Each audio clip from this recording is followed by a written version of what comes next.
Hey guys, welcome to another episode.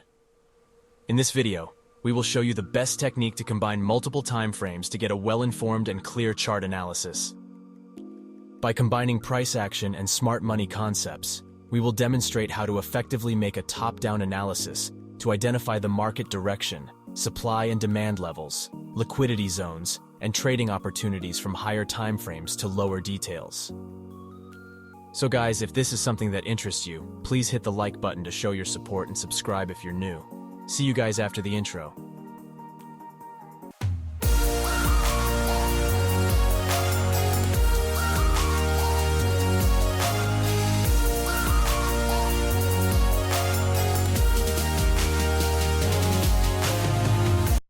So, what is top-down analysis?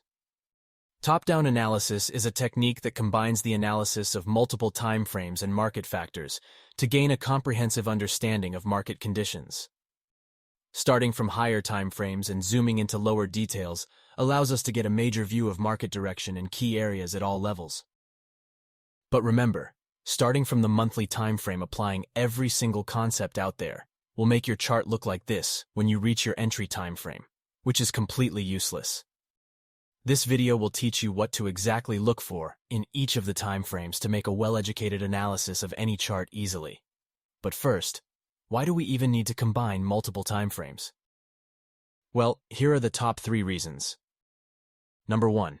Overcoming directional confusion. Here on the pound-dollar 5 minutes chart, the market looks choppy without any visible direction. It continuously violates the structure levels to both up and down sides, confusing any trader trying to identify the direction. But if we zoom out to the 1 hour's time frame, you can quickly identify the market trend and the bearish pressure. This area is the same area on the 5 minutes chart we were previously observing. So, by knowing the higher time frame directional bias, we can take short entries with confidence in the 5 minutes chart. Remember that whenever you are confused about the direction and the market keeps violating key levels of structure, you are focusing on the wrong time frame. So analyzing the bigger picture helps you to enhance your ability to take more precise and confident entries. Number 2. Increasing accuracy. A minor reaction to a higher time frame key level can be a significant trend change in the lower time frames. So before placing any trade, we should check how much room we have before tapping into a higher time frame supply or demand area. This will help us understand how to set our targets, stop losses, and avoid losing trades.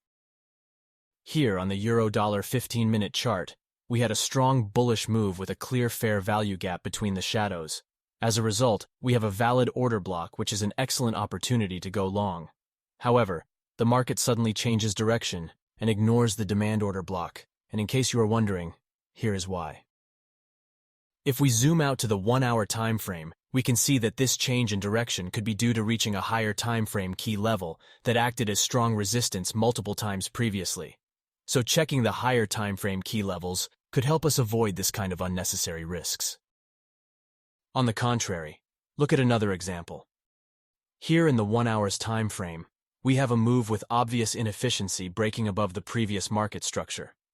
So here, if the price manages to pull back to the order block zone, it would be a perfect opportunity to enter a long position, set our stop below the swing low, and target the next level of market structure in front of the price. So let's see what do we have on the higher time frame. Here on the 4 hours, we can see that we have recently broken above these supply areas, so demand is in control, and we have enough room to go before reaching the next unmitigated supply area in front of the price. So could be a perfect trade since we have combined higher time frame levels and directional bias with a lower time frame entry setup. Number 3. Optimizing trade entries. Analyzing multiple time frames allows traders to identify optimal trade entry and exit points. For instance, imagine if you were waiting for the price to pull back to the order flow area and open buys to go along with the bullish momentum. If we set buy orders at the beginning of the zone, our stop will be too large. So an optimal way to trade is to look for confirmation and open longs in lower time frames. This confirmation helps to get in the trades at a better price, reduces the likelihood of false signals, and increases the trader's confidence in their analysis. Now that we have discussed the importance of a multi-time frame analysis, let me show you the best technique to combine multiple time frames to get a well-informed and clear chart analysis. But before we continue, if you have enjoyed this video so far, please smash the like button to show your support and comment below if you have any questions. Now let me show you our top-down analysis technique, step by step, which is the process of going through a higher time frame and scaling down to the lower details to identify best trading opportunities. We consider 3 types of time frames in our chart analysis. Starting from higher time frames, first we have weekly and daily, which we only use to identify higher time frame key levels of the market structure. Second, we use 4 hours and 1 hour time frame to do most of the analysis, including identifying market direction, supply and demand areas, order blocks, liquidity zones, and trading opportunities. Third, we use 15 minutes and 5 minutes time frames if we needed more confirmations and entry reasons in lower details. Now let's apply these concepts on the real chart of multiple pairs to completely understand this technique. Here we have euro-dollar on the weekly time frame.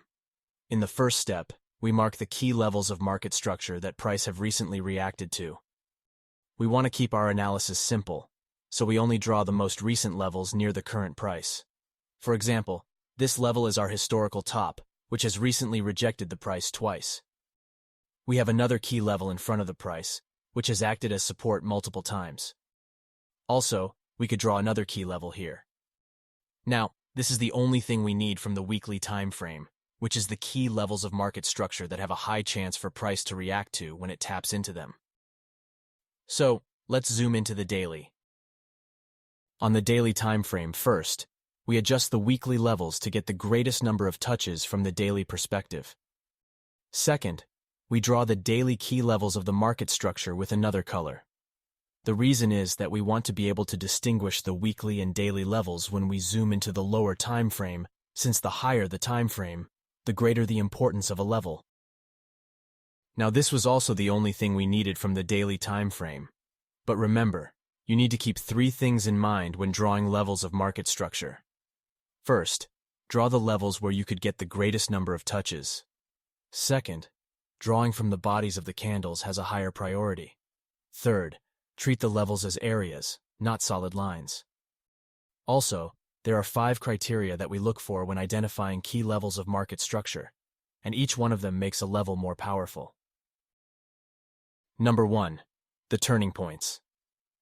Turning points are the areas that have reversed the market trend previously. The market sees these areas as overvalued or oversold, and there is a higher chance for the price to react to these levels when it reaches them again. Number 2. Multiple rejections. Multiple rejections from an area show that traders took action at this same level at different times, making it more powerful. More rejections are better, but it won't guarantee that the level will hold.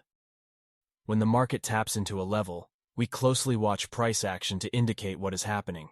If the rejections are getting weaker every time, there is a higher chance for the price to break through this level, but it will be strong support if the price reaches this area again.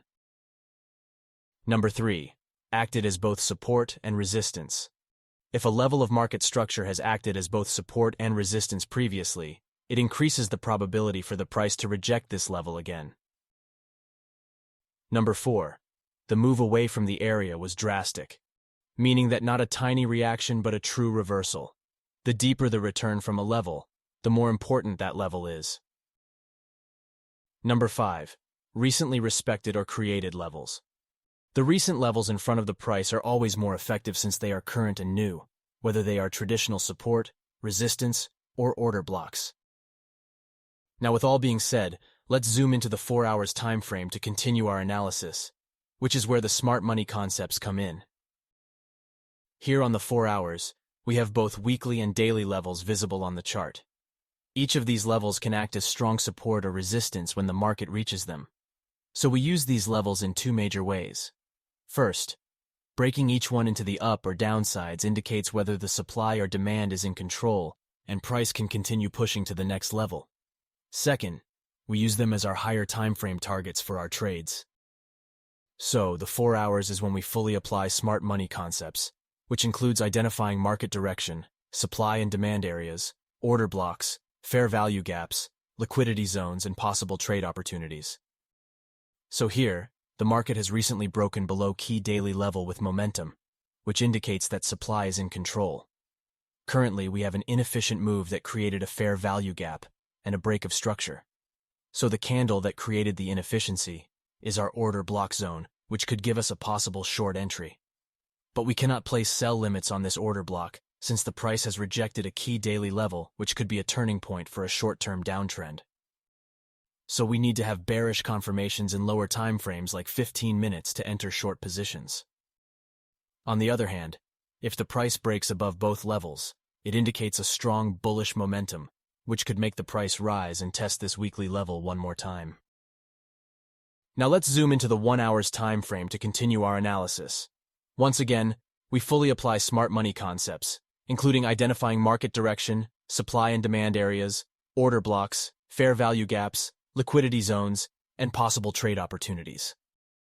We know that higher timeframe directional bias is bearish, and we expect the price to get rejected from the 4 hours timeframe order block. After mitigating this daily zone, market is making a deep retracement and creating liquidity zones before reaching the 4 hours order block, which is another confirmation. Right now, the price is in a short-term uptrend, and an ideal situation would be for the price to change the direction where 4 hours and 1 hour will be in the same bearish direction. So far, we have applied price action and smart money concepts perfectly on the charts, and we have a 4 hours order block, which is an area of interest for trading.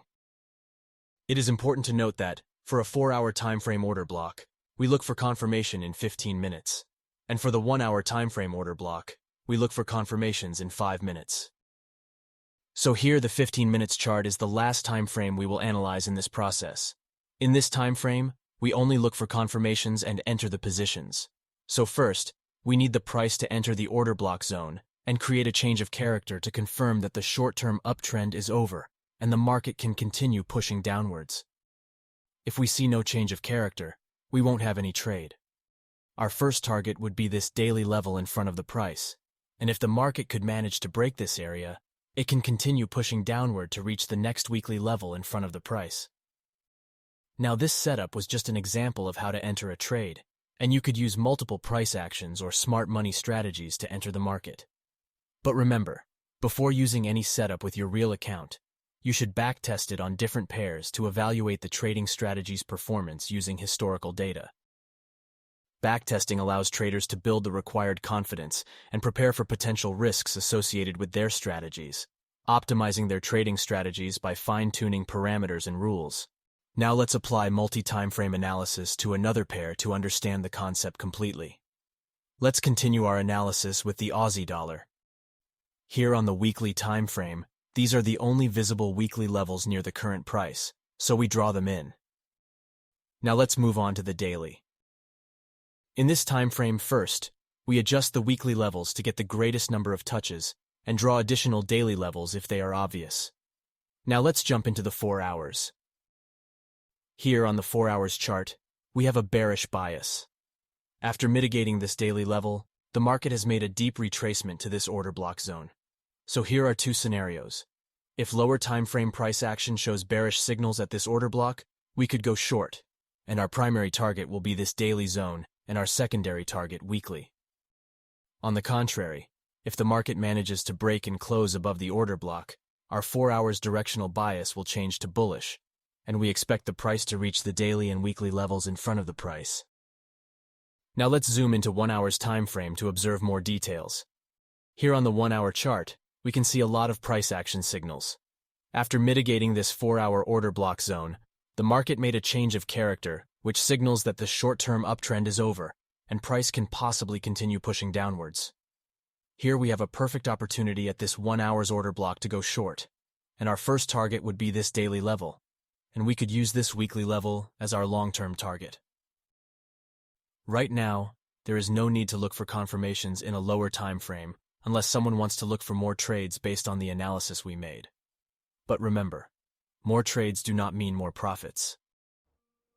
So guys, I hope this video provided some value for you.